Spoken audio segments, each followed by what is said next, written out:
What if I were to tell you that the power in your life and your ability to really step into your power to become who you want to be is all residing in your exercise and lifting weights? So today I am joined with Anne-Marie Chaker. She is the author of Lift: How Women Can Reclaim Their Physical Power and Transform Their Lives. She is a Wall Street Journal journalist who had for decades reported on global crises.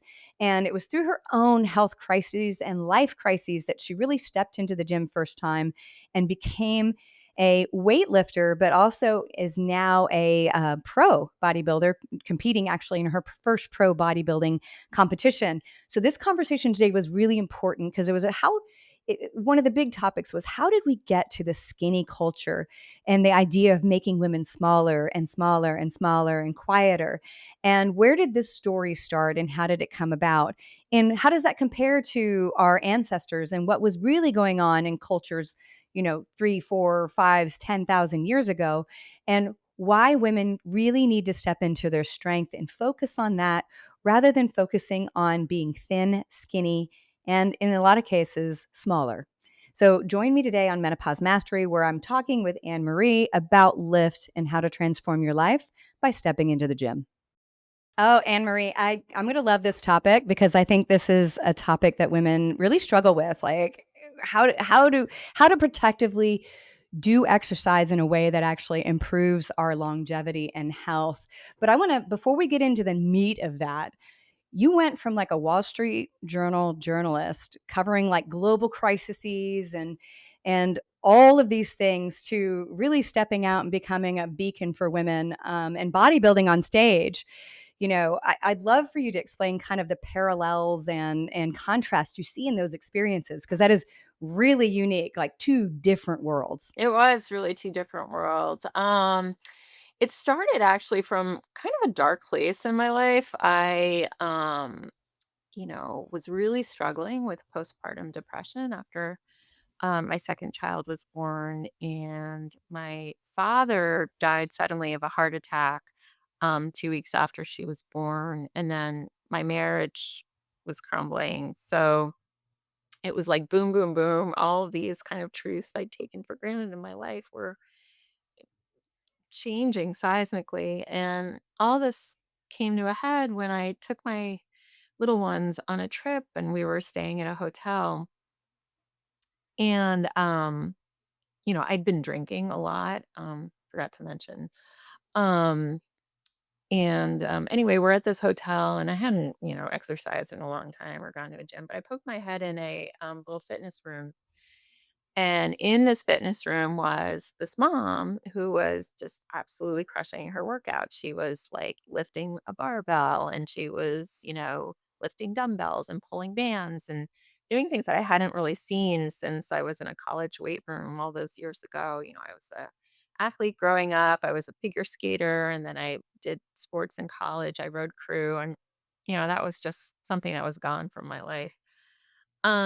So I was just inspired by this lone woman in the weight room, and turned out she was a competitive bodybuilder, and she gave me the name of her coach, this retired bodybuilder that I reached out to and kind of said, I need help. I'm like lost and I don't know anything about nutrition anymore, and I don't know what to do when I exercise. And so she set me on this path, and weightlifting in particular, more and better food and lifting heavy weights just completely changed my life. Yeah, I I would love to say your story isn't true for so many people, but I think it is. Yeah. I think, as women, we get told that like you have a baby, everything's going to be normal afterwards, but a significant portion of women do experience postpartum Mhm. while raising a child and probably being a breadwinner, at least contributing and all these other things. And then, most of the time, by the time we're in middle age, we're also either going to be caring for a parent or losing our parents. And it's to me, at 55, I look at it and I go, sometimes it feels like a pyramid just got built on top of your head and you don't know it, right? Because you just keep doing and going and doing and going and doing. As women, I think we learn there are moments that, where the shit really hits the fan, Yeah. life gets really, really hard. And we need to, like, just gotta step up to the moment. And that was one of those moments for me. And the cool thing about weightlifting and working with this bodybuilding coach and learning about nutrition was, my whole life I had always thought of exercise and fitness and wellness as like a way to reduce yourself. So it's all about, you go on a treadmill to burn calories. And, even the language that they use in the exercise studios, it's all like lean muscle and like lengthen and tone. And it's all kind of coded language for making less of yourself. And like, you Mhm. just never feel enough. Like you can never do enough to make yourself less enough. And it's horrible messaging, and in this world of like powerlifters and bodybuilders and like athletes, I was suddenly in this world of moreness, right? It was all about building yourself and like fueling your body to eat enough protein and the more and making yourself more. And I just loved that. And to my surprise, it made me perform way better. Like, it was, like, within weeks, it was, like, I stopped craving alcohol because I was, like, so well fed and pumped, and I, could hear it in my voice when I came back from a good lift and I got on the phone and I was reporting a story, like, I could hear the Yeah. confidence in my voice, and I was able to say no and, like, push back on editors who, like, had made decisions that I didn't agree with, and then, like, it was just, like, this kind of new person was emerging, and I was like, "My god." Like, why have I been chasing and I was, like, wearing a two-piece bathing suit for the first time. Like, it was like my body was taking shape into what I felt like it was supposed to look like. And so, the reporter in me wanted to really understand, like, the sample size of one.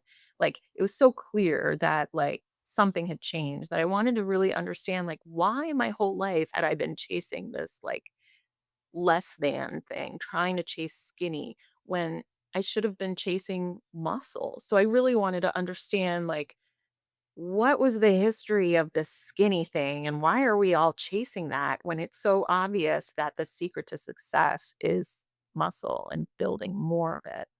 So, No, you're absolutely right. I always think of that and I'm like, why do we tell women to be less than and to be smaller and to be seen, not heard? I mean, those are probably all messages you oh heard as a kid. I yeah, know they were mine. be You polite, keep it to yourself. you know. Yeah, because I was It a all mouthy kid. relates. Yeah. Yeah. Yeah, and so, it comes from a patriarchal driven society and that we need women to be seen, not heard, and to be supportive of a masculine energy, person because that's our role when it's really not our role. And I think you had mentioned in your book that fitness and getting into really bodybuilding and lifting wasn't just about the fitness, it was part of your survival. Like it was like, this is how I'm going to move forward in survival, which I think is amazing because I think a lot of women don't think about their fitness as survival. They use fitness as their greatest form of punishment. You know, there was this study that really I became enamored with. It was out of Cambridge, and it was this anthropologist named Alison Murray, and she did something kind of revolutionary, which was, you know, anthropologists study bones. Typically, it's the male bones that are studied, but she Hmm. went to like Neolithic and Paleolithic women's bones and compared them with a sample of modern women's bones to see how the body structure compared. And what she found was the early women's bones were the size of elite rowers today with their developed upper bodies. And so that spoke to her that early women were an integral part of agriculture. They were lifting heavy things. They were working their asses off. They weren't like out there picking berries in the field while men hunted. No, they were working hard. And when I read about this piece of research, it was kind of an aha moment to me. It was like, well, duh, of course, this is why I'm performing better because that is the OG body that we were meant to have. This is how we perform best. And, those early women weren't like sitting there trying to think of ways to become thinner. And No. neither should we. So, Right. Yeah, we were foraging and doing a bunch of other things while carrying children. You know what I And mean? Like, hunting, we were and hunters and hunting. we Yeah, were we were doing it all. warriors. Yeah, these, like, patriarchal systems of, like, there was another, cool story in the book about a Viking grave that was found centuries ago. And this grave was obviously the grave of a warrior, a leader, because there were tactical chess pieces in there. The leader was buried with their horse, which is something that only leaders got. So it was Mhm. obviously the grave of a powerful person in an army. And it was only in 2017 that it was found that this warrior leader was actually a woman. So it was like these long assumptions of like a warrior leader must have been a man were these like modern 20th century assumptions. It was only in 2017 that we found that there were two X chromosomes on that kick-ass woman. Yeah. um yeah, so it's really these ideals of like women as thin and quote unquote feminine. It's really only the product of the last 150 years. Women have historically been buff, badass creatures, and I believe we perform best when we allow ourselves to take that shape. That we are badass. We are all athletes. The way we multitask and kick ass and juggle different things. That we need to be well fed and our strength built upon because it's ultimately the thing that's going to help us live a longer and stronger life.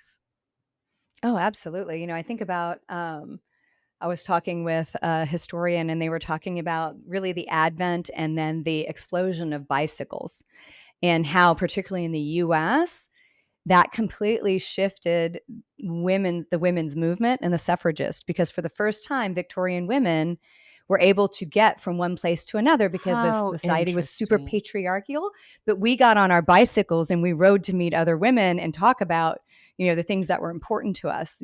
Oh, And so I that's think about like weight fantastic. training as kind of being one of the next things. Like I know you talked about derby girls, like the roller Yes. derby, how much that was like women behaving badly, and I'm air quoting badly Yes. by Right. basically doing roles that were perceived to not be feminine. Yes. But I think weightlifting now and bodybuilding really is this next generation of women understanding how to become strong within their own world, which doesn't mean diminishing the relationship that might be from a man and a woman. It means showing up in your true identity. Well, it's interesting, and there's been such a shift in the gym just in the last couple years. It's unbelievable. When I started this journey pre-COVID, I was one of very few women in the weight room. Now it's like 50% of the people in the weight room are women, and many of them, I would say most of them are young women in their 20s and 30s who are, on TikTok and seeing like, these gym influencers. And I Mhm. have my issues with I have a 14-year-old. I don't love everything she watches on TikTok, but I do think that is one of the positives that, there is and also for women of our age, it's one of the Yeah. things that it's being communicated now more than ever is that strength training is good for your bones. We are particularly susceptible to bone loss and osteopenia and osteoporosis and this, but muscle is the ultimate cushion of bone. And it's also on a cellular level, the thing that helps build strength training helps build bone. So it's a twofer that you get from strength training. And given that, hospital visits for falls are the single, biggest reasons that older people end up in emergency rooms. You're doing yourself a great, great service by working on your strength. Yeah, yeah. We have a specialty in our clinic and also our telemedicine company with osteoporosis. And a lot of it is because we do hormone replacement and we help women, but the biggest challenge is they haven't lifted weights outside of whatever groceries they carried from 20, 30, 40, 50. And a lot of these women are in their 50s and 60s and lifting for the first time But the reality is even if they weren't on hormone replacement, lifting in your 70s will still help build bone. Now, whether they can recover from, just weightlifting alone from a significant amount of bone loss, that it doesn't seem to hold true. But if they're doing all the other things, eating right, adding hormone replacement and other things, we can see that. And I think it comes out of that sort of diet culture that really, really hit its all-time high in the 80s. That's where I think it really ramped into high gear with all the extreme diets, right? One day it's carbs, the next day you can't have fats, the next day you're just having fats. It's just, there's so much of that. And I think even in the weight room and women lifting, there's still probably a struggle with them eating enough and the right amounts and not pairing that with thinness still, with like a caloric deficit plus weight training.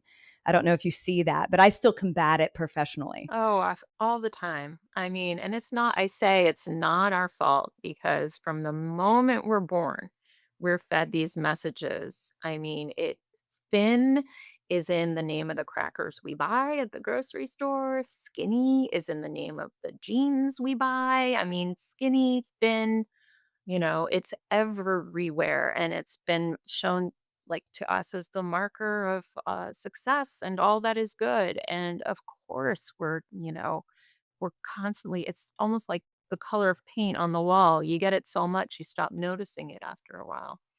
But, one of the interesting things that I experienced writing the book is really kind of a deep dive of, like, when did the skinny thing really begin and why? And um, it's really like, in the last couple of 100 years, it came from different influences, which I explore. One is, just food supply and demand. And then there was some religious movement towards, gluttony and restriction became kind of seen as all like a good thing.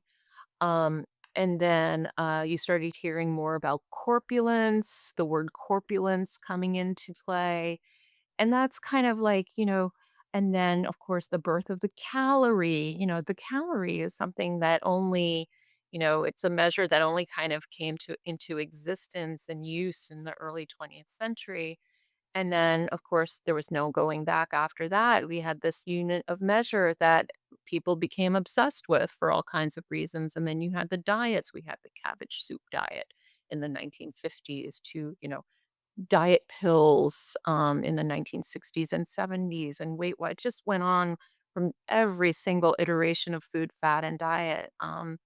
Just completely obsessed as a society to now GLP-1s. And, I would argue it's interesting that some of these intense moments of skinny obsession come at a time when women are really gaining power in society. So, um, for instance, when women got the right to vote, you had the flappers, right? That was like the boyish, almost kind of like society's way of rejiggering ourselves back to a childlike and controllable figure.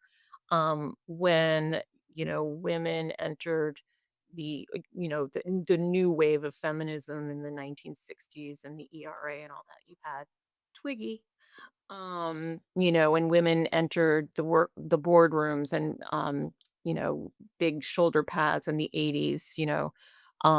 They entered law firms and newsrooms in droves. You had kind of the heroin chic. So it's like these, waves of skinny follow these moments of empower. And up to today, when, our reproductive rights are under threat and we almost had a female president, we have GLP-1s and Ozempic and all that. So I'm not saying causation, but it's interesting how it follows, th-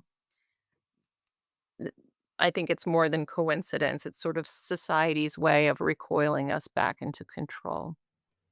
Yeah. I mean, it's yeah, if to look at kind of the feminine movement. So we have the feminist movement that's, has really been here for the last 150 years and it's resurfaced many, many times. Like it's not new. And then you have, yes, the surfacing of GLP-1s and skinny at all costs. Like you see everybody in Hollywood, skinny at all costs. Who cares if we lose muscle? We're skinny, right? Which is going to lead to, probably a shorter health span if we don't sort of recoil it back. But I think the other side of it too is, if women become more powerful and step into their strength and and start to say no where they mean no, and no, I don't, no offense, but I'm not a trad wife. Yeah, I'm not going to stay home and bake bread. That's not happening in my world. No offense to anybody who wants to do that. That's just not what I'm about. But the reality is that's to keep the small group that's in power, right? We scare especially men that are weak and afraid of getting usurped and getting pulled out of power. I think that's absolutely true. Yeah, yeah. Um, and, it's not that hard to start. We live in this world of like, oh, you need tons of time and tons of money, and I don't have time, I don't have money. But the truth is that you don't need a ton of time and you don't need a ton of money to start, working on your strength. And I think of it as I tell people to shift your mindset. We think of like self-care as something that is you know, a nap or a manicure, it has to be. But this is also a form of self-care, going out for maybe 30 minutes 3 times a week to work on your strength, which is something that will improve your quality. It'll help you carry things. It'll help you be able to go on that hike with your partner. It'll help you carry your grandchildren. But just working on this for 30 minutes doesn't even have to be an hour, maybe 3 times a week. You will be doing so much good for your body and your mind Yeah, and and your soul. ladies, if you're noticing more fine lines and wrinkles, it's not just about aging, it's about the loss of estrogen. And that affects our skin structure, making it drier, thinner, less firm. But here's the great news: I've created Biased Mastery Cream to help. This luxurious bioidentical estrogen cream supports your natural hydration and elasticity. It's packed with nourishing oils like olive, jojoba, aloe, and coconut, so it feels amazing and helps soften those lines and bring back that healthy glow. I've been using it, and let me tell you, my skin has never looked or felt better. It's smoother, more radiant, and those little cracks and creases are way less noticeable. If you're ready to give your skin some extra love, check out Buy Est Mastery on the Metabolic Blueprint website. And that's metabolicblueprint.com/Buy Est Mastery. That's BIEST Mastery, Mastery. And your face will thank you. Right, exactly. Well, and I still think that old story, oh, you're going to bulk up. Women can't bulk up. Like it Right, is really hard to put on muscle as a woman right. where Yeah, it's no. visible. We I remember reading the Teeny Bop magazine. I loved the teen magazines and Super Bop and all those magazines when I was in middle school growing up. And I remember very specifically reading about how, if you do higher reps of lower weights, that will help you not get bulky. Um, and I just, that for some reason, it's like a zombie myth that will not die. Like, I still get asked all the time, "Well, I want to strength train, but am I gonna get bulky?" The answer is no. You will never get bulky. You don't have enough testosterone, like you said, in order for you to. Yeah, and because there is still a lot. There's some very famous people that do very low weight, lots and lots of repetitions, that may help tone small accessory muscles, but they don't necessarily add that bone building, triggering of the muscle cells, the true strength. I'm constantly battling that. Our clinicians are battling that. I'm like, okay, no vanity muscle activity. We need to lift heavy stuff. The name of the game is pushing your muscles to fatigue. So if you think a scale from 1 to 10, hitting that 8 or 9 a couple times on that scale, and we know what it is. We can feel it, like, when you feel like you can only maybe do 1 more or 2 more, that's when Mhm. you're nailing it. That's what you want. And so whether you're getting that in 10 reps or 12 reps or 5 reps or 15. Just you want to push your muscles to fatigue. That's the name of the game. I think it's probably a real combination, occasionally low repetition, higher weights and vice That's right. versa. That's right. Mixing it up is a good thing. You want to hit the muscles from different angles. So what's the most unexpected thing you really got out of really going into the gym and going, "Okay, I'm gonna start becoming strong." You talked about kind of stepping into, being able to speak for yourself and sort of stand up to editors Mhm. and things like that. But what was more of like, "Oh, I didn't think that would happen." The thing I think of, and I still feel to this day like I'm gonna go out in a few minutes, and like often I don't really feel like going, and I'm not like feeling it. Like I just, especially if it's cold, or it's Mhm. raining, or there's just like other things I want to do. I'm not feeling like going. But I make myself. I say, you know, just start. Just do one thing, allow yourself to do one exercise and give yourself 5 minutes. And if you're still really not feeling it, then. But it's never happened when I leave. Once I get there, I'll look in the mirror and I'll say, "Ugh, I don't like the way I look," or I'll feel like negativity, right? I do Mhm. one set of something and it's like I have a brand new outlook on life. I'll be like, that felt so like good. It's just I don't know if it's the dopamine effect or what, but that feeling, I mean, if we could bottle that and sell it, man, it is I feel like a brand new person when I come back and I feel like I can tackle anything. It is so powerful with strength and I want that for women. Like the other day, I was sitting on a project and it was just not getting done, and I was procrastinating, and we've all felt that, right? Like when it's just like you have to do this thing and it's just not getting done, and we dread it. I went and had a good lift, came back, and just like said, "Screw it." The thing got knocked out, and that's powerful stuff. And that's why I keep coming back to it. Is it's not for the aesthetics; it's really for the feeling that it gives me in my capacity and like my positivity and my spirit. It does so much more for me than just aesthetics. Yeah. Yeah, you often hear someone say, "Well, need to feel motivated." Like, "I need motivation." I Yeah. need motivation to do the thing. I'm like, "If you do the thing, motivation will show up." Yes. Yes. Don't wait for motivation. Just do Yeah, it. because Yeah. yeah, yeah. Now you have am I correct? Is it 2 daughters? Is Two that right? daughters. Yeah. 2 Uh-huh. daughters. Now I would bet that there's probably some really interesting observations/changes your daughters have seen that probably is extraordinary for them too. Yeah, I think they're really proud of their mom. I think they've like seen this journey and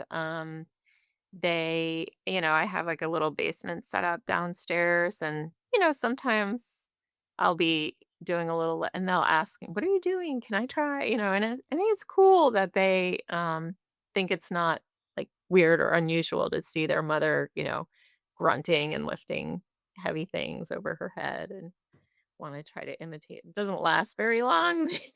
They'll do a couple things and then move on, but I think like it's there and they're starting to get interested and that's cool.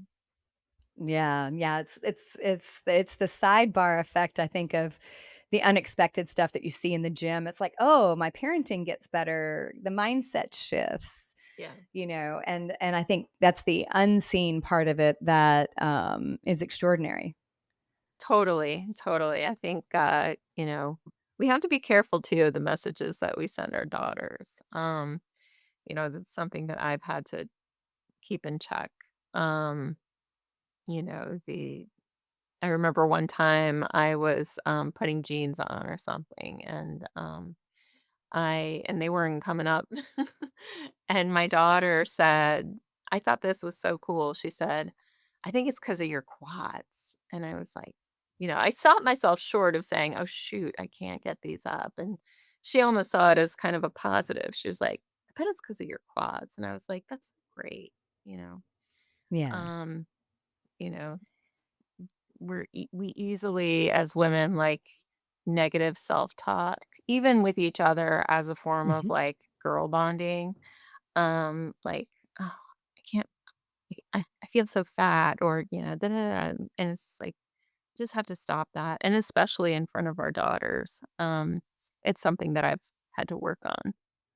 Yeah, yeah, I mean, it's hard because 'cause they're getting those messages anyway, Yeah. you know? And it's, the old adage that your children do what you do, not what you say, Right. right? So Right. if even if you're not saying it out loud, if your energy is such, they pick up on it, you Yeah. know? They pick Yeah. up on the opinions and the things that we say to ourselves, which, of course, are usually the most negative things. We would never repeat the stuff we say to ourselves to anybody else on the planet. Yeah.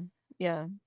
I do, like, I'm training for, a bodybuilding season now, and I weigh my food. They see me weigh my food, but I often, I'll say, like, mommy wants to make sure she's getting enough protein because you need a lot of protein in order to, Yeah.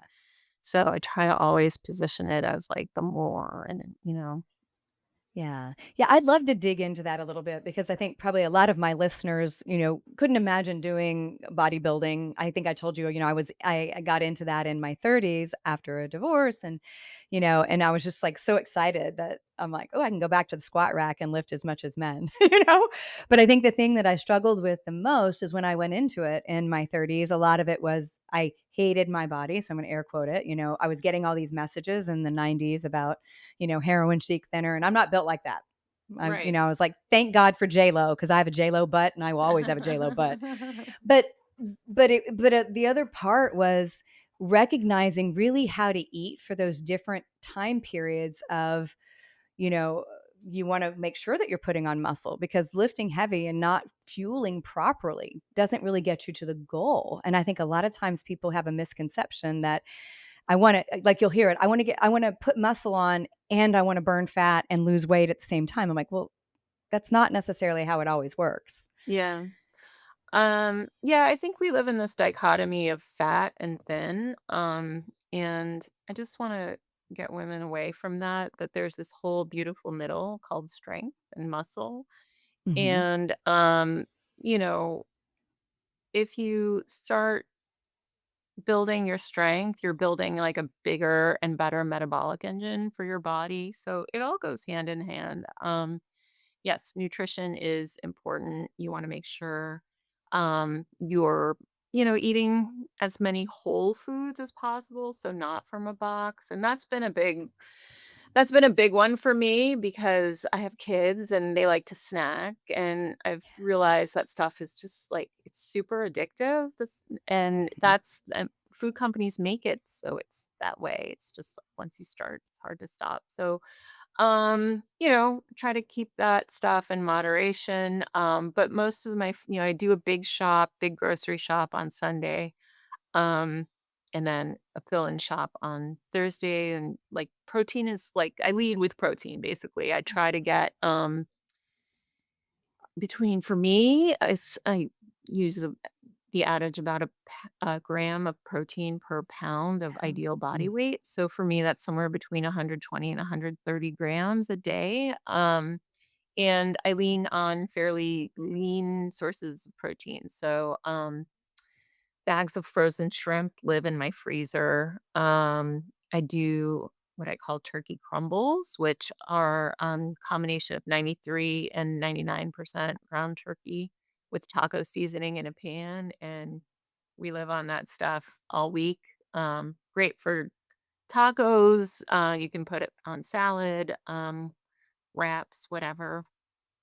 Um, Grilled chicken on the barbecue and liquid egg whites, which surprises a lot of people, but they're pasteurized, so totally safe to consume raw. And those are the liquid in my smoothie, so it gives a really nice amp of protein. And they're totally flavorless, so highly I never recommend thought that. about using that. That is aw Yeah, I'm gonna borrow that. That is yeah, awesome because it is because, and having come from that world, that was always the struggle, like, how do I get that much? And I think the 2 yeah. things I learned from bodybuilding and still lifting weights today is you have to meal prep. You do. You have to keep a well-stocked fridge so that you're not leaning on, like, quick convenience. fixes and, snacky or takeout and that stuff, like and, my food is pretty boring, let's face it, but I think it's delicious, and with, like, seasonings, you can make it interesting. Carbs are not the enemy. I always have, my go-to carbs in the fridge are cooked white potatoes, and I love white rice, so I have a container of cooked white rice. The potatoes can be sweet potatoes sometimes, but usually it's white potatoes.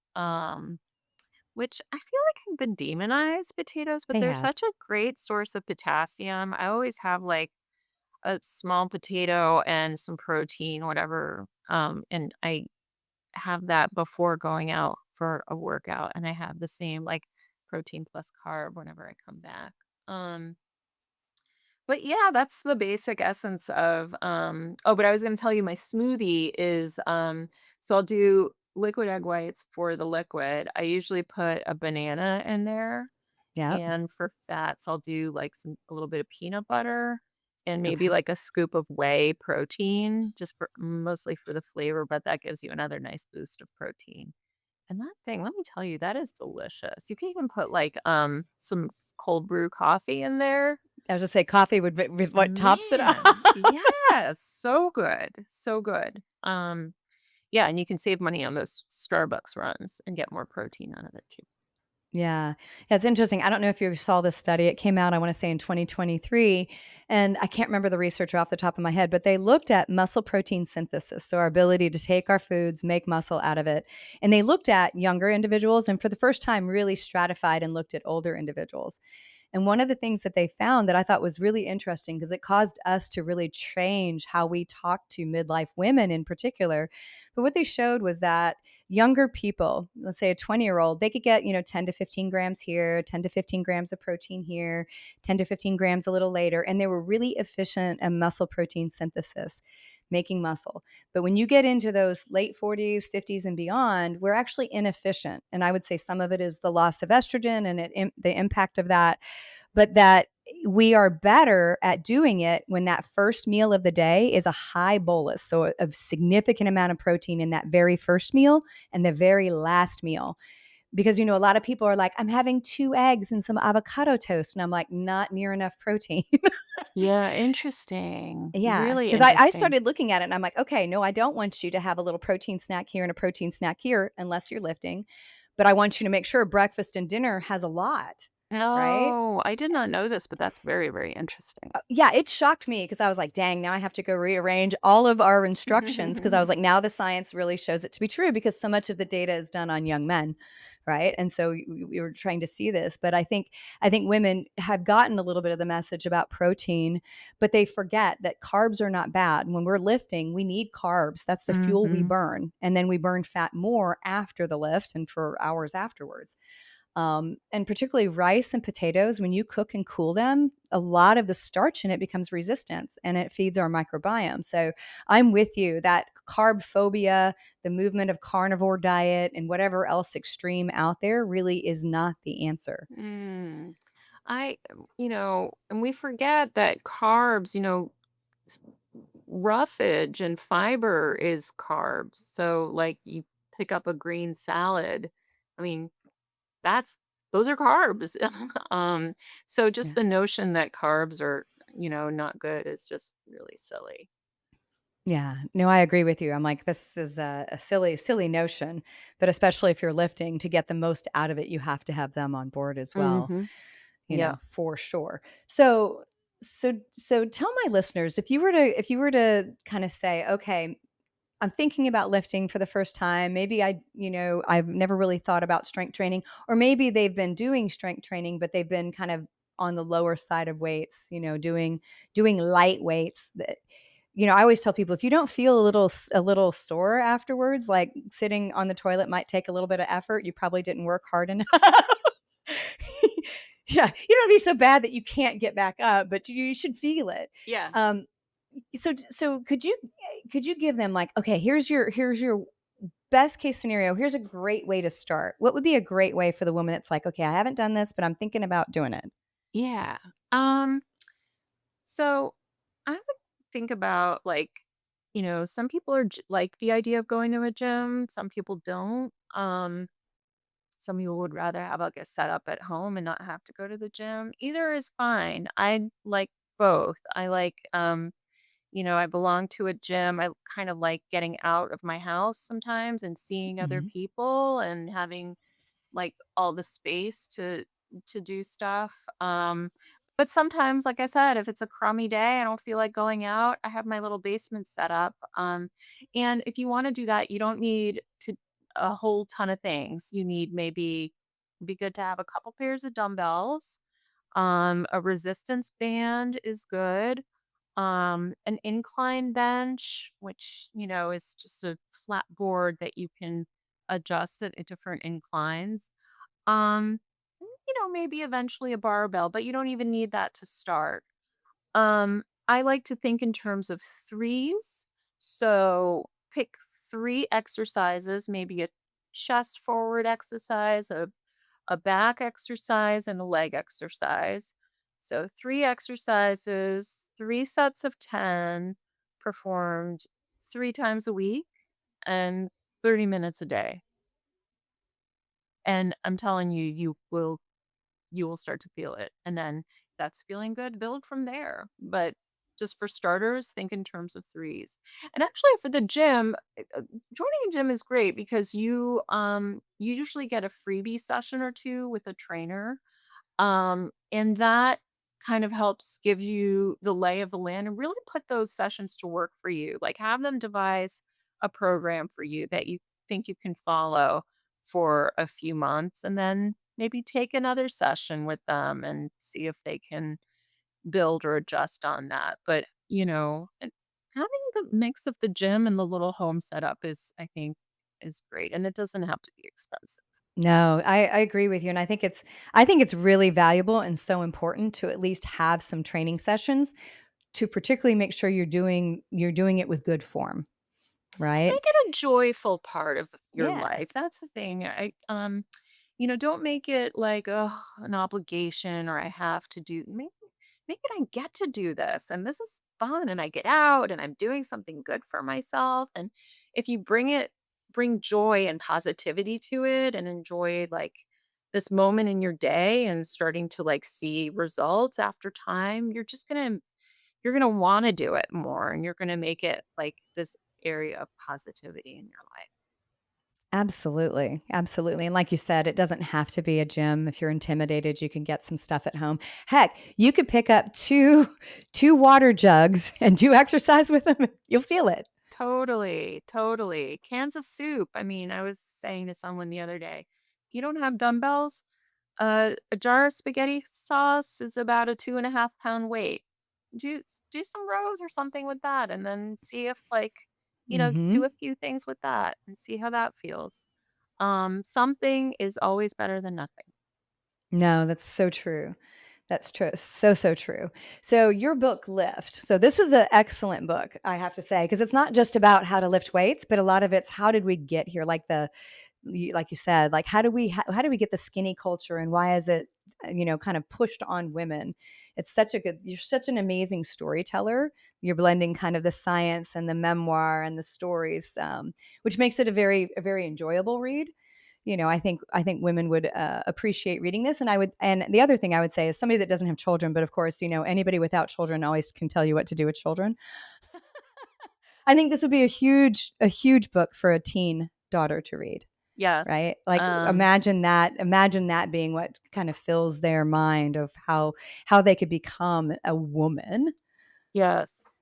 Thank you for saying that. It's something that I have a 14-year-old and I've kept she doesn't have a phone yet.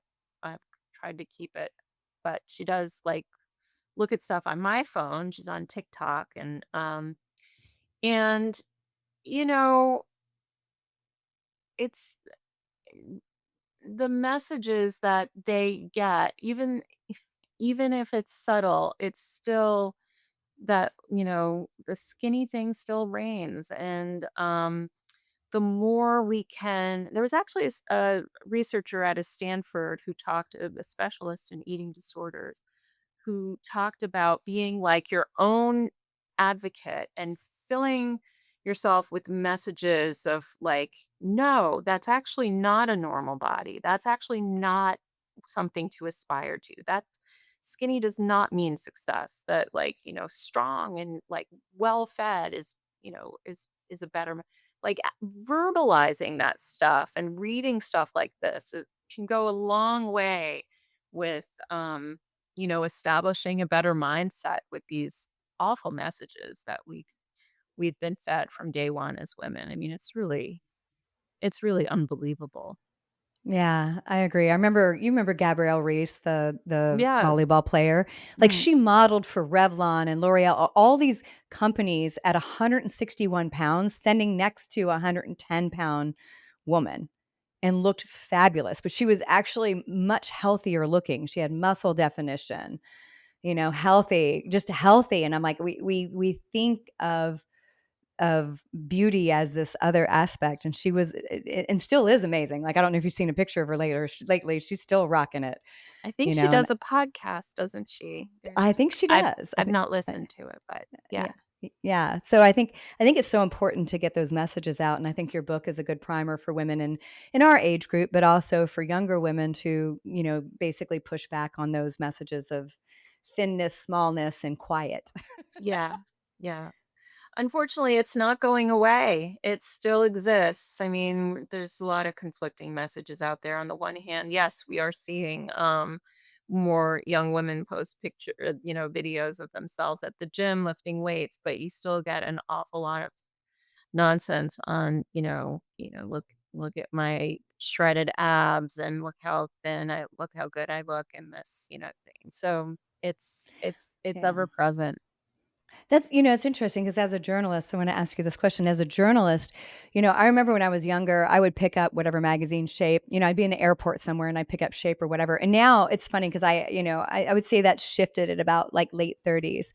And I walk through, and all of those magazines geared towards women are repulsive to me because it's all of these messages of that. I don't look at any of them. I don't look at, whether it's people or whatever, because they really aren't giving positive messages. They're feeding this narrative of you're not good enough, right? The ultimate narrative is you're not good enough. So therefore you need these things. You need to buy this, do this, wear this, be this. Yeah, and it's interesting, even these, like, even the magazines that you think have this halo of good for you, like the Shape and the fitness magazines, like those shredded, muscular bodies on the cover, those are not naturally lean physiques. I mean, those are, as someone who competes in bodybuilding, I know what it takes to get to that level of leanness and muscularity. And, I have good coaches who say, that is for the stage. And then when you're done with that, you build back to a normal level of a normal layer of fat. You need fat in order to build muscle. So I don't know. It's not you know, it's it's not meant to be a normally performing healthy body. No, I mean, that's one day. Like, I don't think people Right. realize when you get up on your pro stage, Yeah. you have done a ton of things in the week leading months for sure, but the last weeks leading up to it Yeah. so that you get definition for all of about 5 hours. Right. And then Exactly. and then Exactly. immediately after that, like even restricting water and other things, like there's a lot to make that look good, and that's the Right. same thing that happens on covers of magazines. Exactly. And then we've got Exactly. AI and the ability to airbrush and make Oh, everything look great. It's like, yeah. Yeah. yeah, so that's a message that nobody needs to hear anymore. So where can my listeners get your books? I'm assuming all the great places people can buy books for sure. Yeah, so it is widely available on Amazon, Barnes and Noble, Target, Walmart, anywhere books are sold. And if you go to my website, AnneMarieChaker.com, you can see the various buttons, but it's widely available anywhere you can buy your books. Yep, and everybody, it's called Lift: How Women Can Reclaim Their Physical Power and Transform Their Lives. You can't miss it. It's got a gun, arms of steel on the front, and it's like I said, a very very good book because it's not just about lifting, but it's really about how to step into your power. So this has been great, a great Oh, conversation. Thank you thank you so so much. much. I really enjoyed it. All right, everybody, thank you for listening to Menopause Mastery. If you happen to be listening and watching on YouTube, please don't forget to subscribe, like, and hey, leave us a comment and tell me what you thought.